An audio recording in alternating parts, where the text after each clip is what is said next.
Entre 1500 e 1880, 5 milhões de negros foram trazidos para o Brasil. Coisas, pessoas, escravos da cana-de-açúcar, do pau-brasil, do ouro, do gado, do cacau, da borracha. Onde houve escravidão, surgiram quilombos. Resistência e luta pela liberdade. Hoje, mais de 3 mil comunidades reivindicam seus direitos quilombolas. Territórios negros, identidades brasileiras. No sul do Brasil houve escravidão, opressão, luta. Nas fazendas de gado, no caminho das tropas, na Guerra do Paraguai, nas cidades do litoral existiram quilombos. Excluídos pela cor, pela raça, pelo jeito. Insistem, vivem. Cultura, identidade, territórios. Lutam com a força dos antigos. Permanecem, insistem, existem. Aldeia, Campina dos Poli, Fortunato, Invernada dos Negros, São Roque, Valongo. Em Santa Catarina, existem quilombos.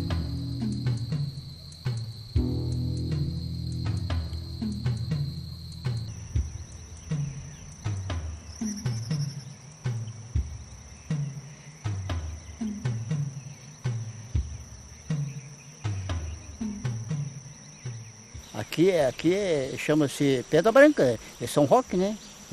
Pedra Branca. Aqui a gente conheceu toda a vida por Pedra Branca, depois o padroeiro, agora é São Roque. Então uns tratam Pedra Branca, outros tratam São Roque, mas é uma coisa só.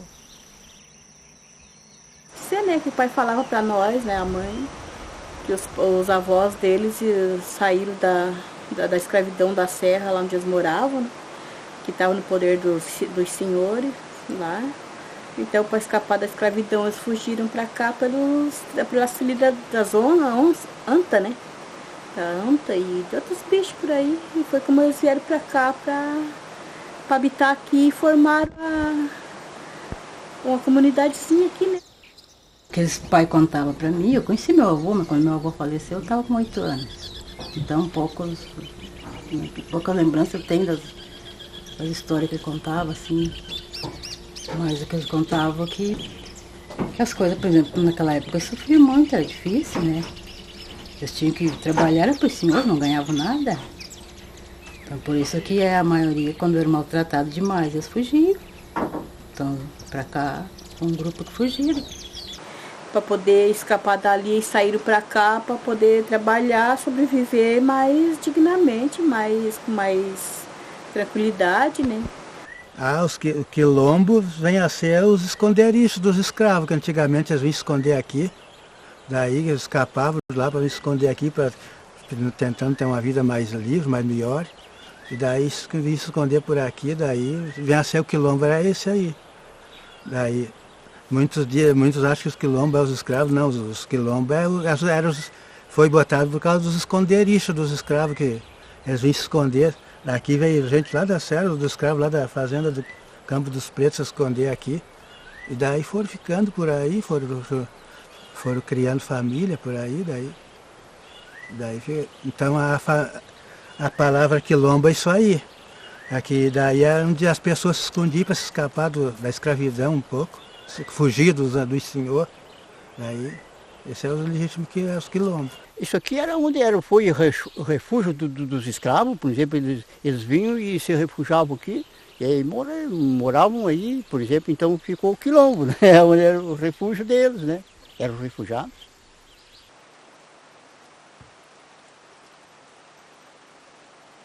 Veio uma serra que foi aberta aqui, que ainda tem até hoje, foi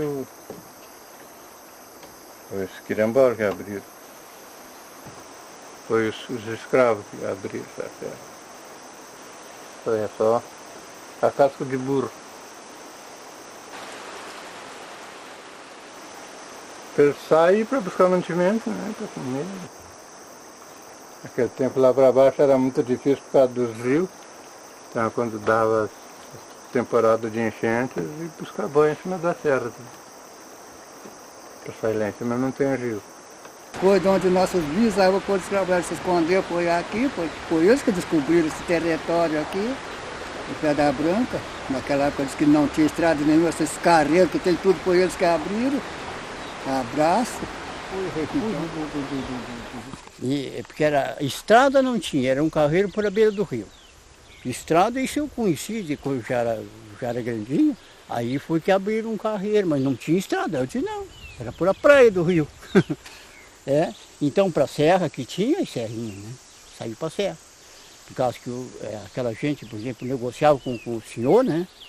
Chegava no tempo de milho, eles vendiam milho, vendiam feijão, e lá e traziam o charque para comer. Dava, os fazendeiros davam, né?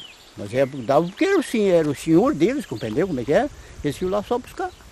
E foi aqui que nossa descendência veio se esconder naquela época, mas não foi se esconder, foi porque eles ganharam por liberdade, como se diz. E daí o senhor deles disse, agora vocês não podem ser mais escravos, não podemos manter vocês vão para lá, vão se virar.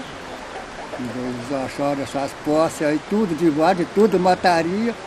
Daí eles entraram para cá e vieram abrindo os foi escrito a carta, a libertação, mas tinha pessoas daquela que não tinham como viver, ficou desorientado, vivia onde? Eles viviam, por exemplo, na casa do senhor, lá ao redor, né, nos ranchinhos de Xaxim. Daí, comendo aquelas migalhas que eles davam. E muitos ficaram encostados, morreram de velho ali. Outros, vamos dizer, que vinham para um lugar que nem esse aqui, viveram a vida assim. Eu pertenço à família dos Braz. O meu pai é filho de um escravo, né? De um descendente de escravo que escapou de lá de cima. Meus bisavôs, tanto por parte de mãe como de pai, tudo foram escravos. Os escravos de Nunes, Fogaça e Monteiro. Os documentos que existem aqui, mais antigos, é dessa...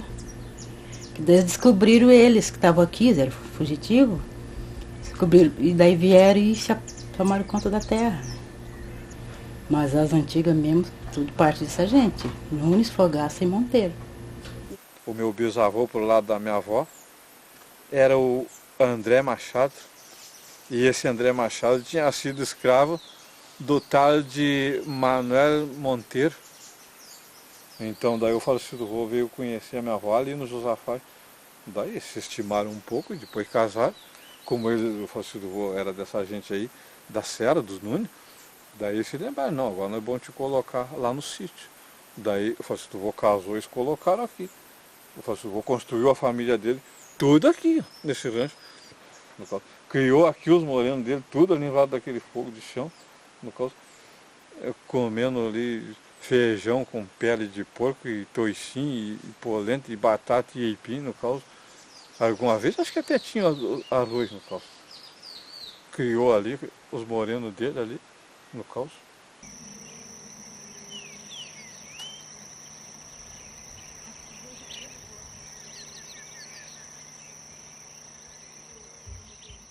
E às vezes a gente estava uma hora dessa assim, e eles estavam descendo, gritando aí na serra, né? Gritando assim, por exemplo, tinha tropa aqui com 20, 15, 18, 20 cargueiros. Trabalhavam para Caxias, levavam carga daqui para Caxias. Levavam farinha de mandioca, levavam cachaça, levavam açúcar amarelo, açúcar mascaro, para Caxias. E de lá traziam farinha de trigo, de vinho. E vendiam para cá. Isso foi muitos anos, essa serra aí, essa serra da Pedra Branca. E quando ia um tropeiro, por exemplo, daqui para lá, que ia com a tropa carregada, ele chegava embaixo ali e já gritava, vou subindo, né? Tantos cargueiros. Ele gritava bem alto, né? Quem vinha descendo, por exemplo, já se aguardava num lugar que porque não dava de se encontrar, né? Então era assim, né? As tropas tinham que avisar, né? Gritavam. Eu conheci muito, duro. Meu pai contava que esses carreiros de serra foram abridos, descobertos por carreiro de anta e carreiro de tigre. E daí os trabalhadores iam abrindo os carreiros, porque o tigre e a anta não subiam o peral. Aí foi onde foi descobrido a saída para cima da serra por os carreiros de tigre e carreiros de anta, daí foi desmatando. Aí aqueles habitantes daqui, que eram escravos, trabalhavam para o senhor, lá na serra. Tudo era o fazendeiro. A mãe contava assim, que botava o arço assim nos ombros, botava outra coisa assim na testa para poder resistir o peso que tinham que subir na serra para levar aquele mantimento. Aquele senhor deles mantinham eles, davam assistência para eles, mas o que eles trabalhavam era carregado para lá, carregado nas costas, assim, como depois nós usávamos em cargueiro de mula daí. Então era a história que a gente sabe que a mãe e o pai contavam pra gente. Eu desci tropas com 10, 15 animais, com os bruacas da serra, turma serrando, vinha comprar milho da turma. Tem que tirar as coisas nas costas de lá do fundão ou de cargueiro. É um burro ou um cavalo mesmo, que a gente bota uma coisa assim, no lombo dele, e ali faz uns balaios e bota dos lados assim. E ali vai enchendo de coisa. E daí foi terminando aquelas tropas, foi terminando os burros, as mulas, que a gente fazia aquelas tropas, né? Foi terminando... Aqui nós temos dentro da área do Mampituba, no Calço. Aqui ao sul, no Calço, vai o Josafás, que é o Mampituba. Aqui, primeiramente, o primeiro rio aqui é o São Gorgonha, no Calço. E depois ele vem abrindo aqui para Santa Catarina, aqui ele volta para trás, aqui à direita, daí é o Faxinarzinho, no Calço. Ele se dividia sempre, as bases eram as grotas, no Calço. Dessa grota para lá é do Pedro, dessa outra para lá é do Paulo, dessa outra para lá é de Juca, o da outra para lá é de Manduca, no Calço. E assim, no Calço. No Calço aqui a nossa sistema seguia pelas grotas, no Calço. Algumas linhas secas, no caso, por um espigão de morro, mas normalmente sempre pelas grotas.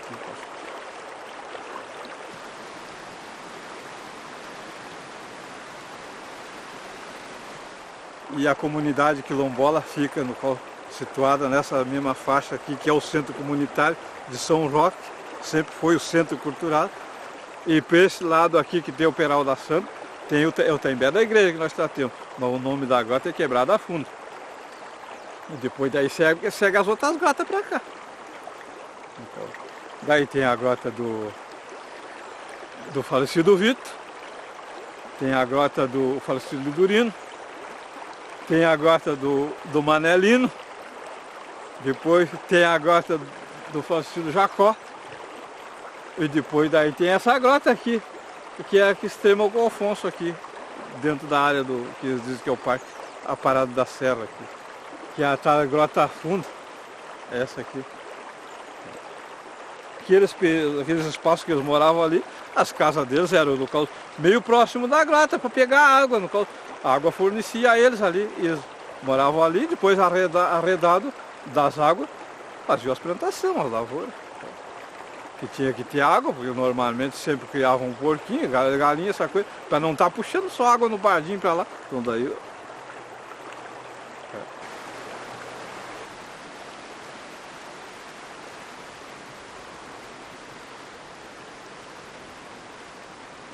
O povo falava muito, né, antigamente, que via muitas coisas, né, muitas visões, assim, tanto de visões de pessoa como de bichos, lobisomem, essas coisas, mas eu não, na minha época já não tinha mais isso, eu não vi mais. Só escutei uma vez o grito do gritador aqui nessa grota. O gritador? Isso aí era na prática que a gente aprendeu, que os antigos falavam. Que antigamente tinha o tal de gritador, e esse gritador, o significado dele diz que era um filho, uma vez que foi num baile, e daí ele chegou do baile e já amarrou seu cavalo num palco, como se diz. E daí a mãe dele ficou com dó do cavalo, está amarrado, e ele foi dormir. Agarrou e soltou o cavalo dele para ir pastar, para ir tomar água.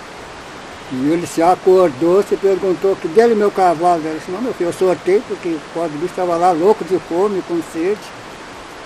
Mas agora então eu não vou poder ensiar meu cavalo, mas eu vou ensinar a senhora. Ele diz que ensinou a mãe dele, montou, esporou muito, judiou muito dela. E ela diz que ele a Vera de se virar num monstro.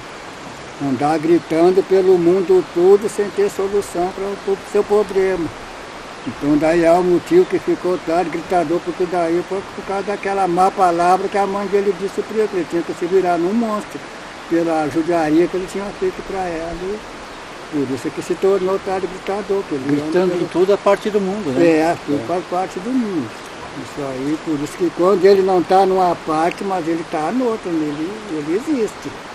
Porque isso aí aconteceu comigo uma certa ocasião. Até agora ninguém via, só escutava o grito, né? De noite. O grito que eu escutei era tipo de uma pessoa pedindo socorro, uma pessoa desesperada, assim, né? Ele descia de gota abaixo, passava aqui, descia no rio e descia de rio abaixo, gritando. Isso era tudo solteiro ainda, né? O meu ex-marido, de vez em quando ele escutava, ele via o grito dele, que saía muito de noite, né? Então daí ele contava que via muito, escutava muito o grito desse gritador. Mas nunca ninguém viu, também só escutava o grito. Só gritador, porque só escutou o grito e não vejo ninguém, e era no ar, não era no chão. Era pelo ar. Daí ficou por nome de gritador, não sei se era assim o nome dele, né?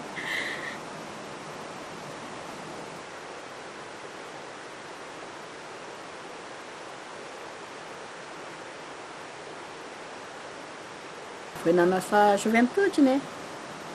Nós se reunia os lotes da juventude para ir aos bailes, e daí ali a gente saía e escutava. Eu passava seguido.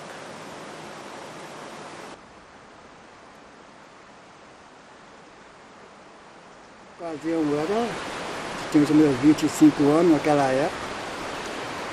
E anoiteci bem atrás daquele morro ali, eu anoiteci atrás daquele morro, no Faxinal, assim. E daí eu vinha vindo de a cavalo, e quando eu vi, ele estava gritando, mas muito longe, mas só que se vocês verem o grito dele, vocês se apavoram. Porque não dá para saber se é cachorro uivando, não dá para ver se é animal rinchando, se é touro urrando, não, você sabe o que é. Mas se ele gritar aquilo lá no tio Fonso, ouve perfeitamente. E eu comecei a ver de muito longe, por um grotão que tem ali acima, foi subindo, direito ao meu encontro. Só que vulto assim a gente não vê nada, só vê o grito dele e aquele tropelão medonho. Pra gente olhar, parece aí uns 20 ou 30 criação, quando corre da gente que se assusta assim no mato, o tropelo, o barulho dele. Então a gente pode ver que isso aí aconteceu e acontece até no dia de hoje, que aconteceu comigo.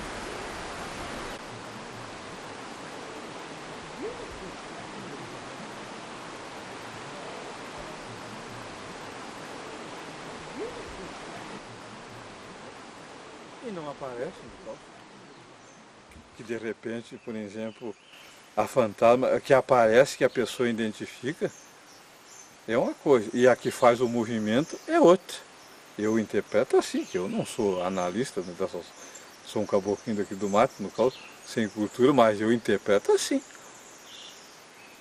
Eu vinha vindo, no caso, atravessando o rio de lá para cá, quando eu entrei no rio, eu estava na metade do rio assim, que eu olho lá assim, eu enxergo aquele vulto que vinha vindo do lado do... Estava parado, que vinha do lado do salão, parado assim, lá de terno, parado aquele vulto lá, só porque era de roupa preta, só porque não tinha nada, estou segurando aqui essa roupa para mostrar, parado assim no caso. E eu vinha vindo de cá, que eu olho no caso, digo, já me lembro, digo, por amor de Deus, no caso, me proteja, o senhor me proteja que eu tenho que passar. Me lembrei, pode ser gente, mas também pode não ser.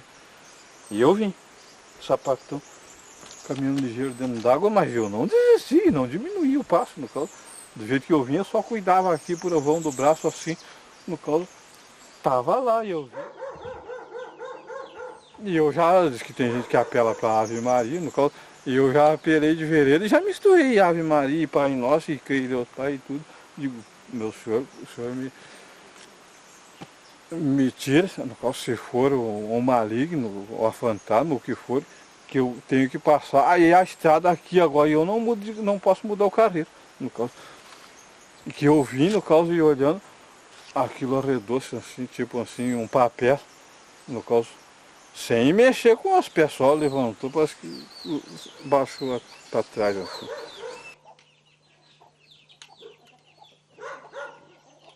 De repente, ele...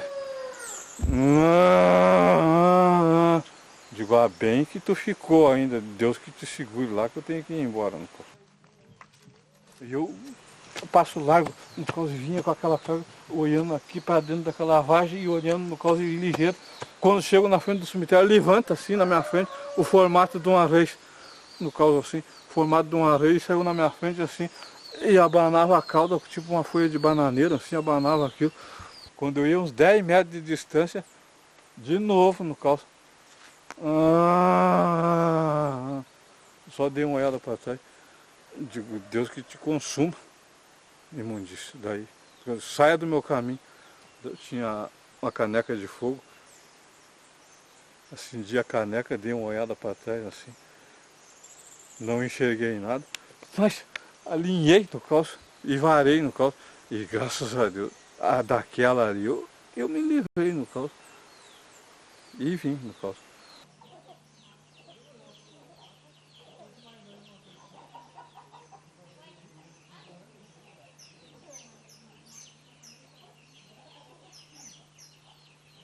Nós chamamos de fantasma assombração, mas eu vi isso aí, eu acho que desde o tempo do Passeio do Vô, falavam em assombração aí. Tinha uma tia minha que contava uma história, dizendo que via um tatu de ouro, via aquele tatu de ouro, que era a falecida tia Fis, enxergava se era de ouro aquele tatu, perto de um lugar que eles chamavam de rodeio. Chegava perto, aquele tatu estava ali, era ouro, quando chegava para juntar, o tatu sumia, daqui a pouco via de novo que era ouro, mas eles queriam chegar, mas quando chegava perto ele ia desaparecendo e nunca conseguiram pegar. Não, eles nunca puderam discriminar o que era, eles achavam que perigava ser uma aparência, perigava ser uma mina. Mina que eles contavam, é dinheiro que enterrava e depois ficava encantado, tempo dos antigos. Certo eram os senhores, os fazendeiros antigos, que algum mandava enterrar o dinheiro lá, e um escravo lá enterrar o dinheiro, e quando fazia o buraco lá, para botar o dinheiro aqui, ele deixava consumir lá mesmo. Matava aquele lá e já deixava lá. Daí eu acho que vem a seca aí disso, que dá essas aparências.